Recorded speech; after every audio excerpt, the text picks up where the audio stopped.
سلامونه ګرانو کتونکو، اخیل سوزی مخاطب یم د پېښور نه. د خیبر پښتونخوا وزیر اعلی سهیل اپریدي صاحب، چیف سیکرټري صاحب او آی جي صاحب په سرکاري او ریاستي هلیکاپټر کې بنو ته او هنګو ته رسېدلي دي. اگر چې د خیبر پښتونخوا چیف سیکرټري او آی جي پرون هم تللي،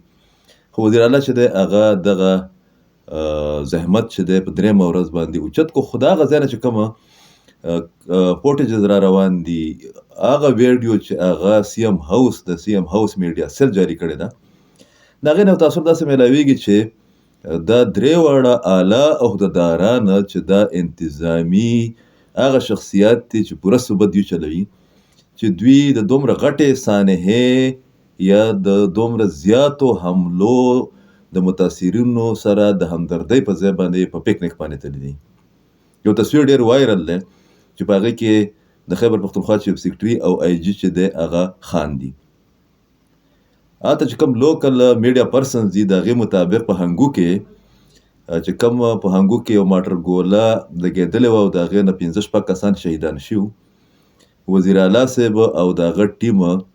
د هغو ورثه د اظهار تعزیت لپاره راوغوښتله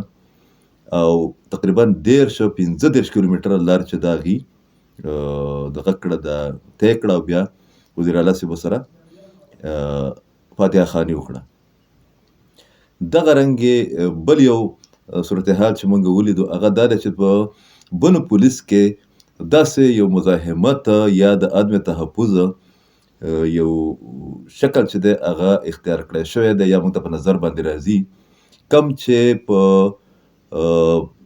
پولیس لاین پېښور باندې کومه حمله شوې وه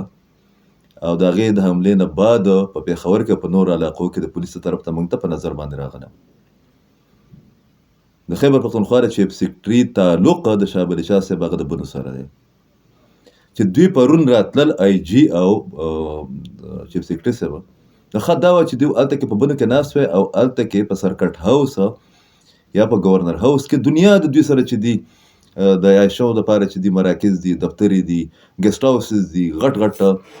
سرکټ هاوسز دي. هلته به ناست او هلته کې به یې د پوره ډویژن سره د شمالي او جنوبي وزیرستان د عهدهدارانو سره او سرکاري افسرانو سره چې د هغو سره به یې مشاورت کړی او یو پلانینګ به یې ورکړی او د سکیورټي په حواله باندې. دغه رویه چې دا د هغې نتیجه ده چې په خیبر پښتونخوا کې خاص کر په قبایلي سیمه کې او په جنوبي اضلاع کې حکومتي رټ چې دی هغه ورځ ته ورځه په ختمېدو موږ ته ښکاري. یو بله کارنامه هغه خلکو، هغه ملکانو، هغه سیاسي امایدینو کړې ده په باجوړ کې، کوم چې د پاټا انضمام مخالفین پاتې شوي دي. هلته کې یو اجتماع شوی ده، د هغې نه بعد بیا پریس کانفرنس شوی دی او په پریس کانفرنس کې او په دغه خبرو اترو کې په دغه مشاورت کې دا فیصله یې کړې ده چې د انضمام خلاف، د پاټا د انضمام خلاف به په 21 تاریخ باندې په ټول قبایلي سیمو کې یا اضلاع کې به احتجاج کیږي.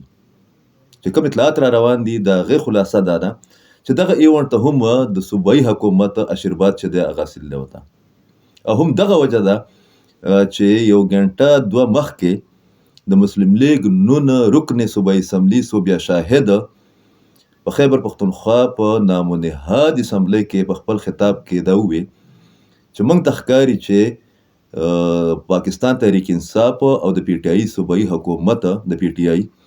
دا د ریاست سره یا د پاکستان سره نه دی ولاړ، بلکې دا د را او د را چې کوم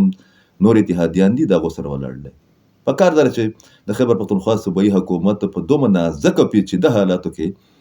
کم از کم د سکیورټي معاملاتو په حواله باندې خپل پوزیشن هم واضح کړي او خپل کردار هم واضح کړي او د خپل کردار د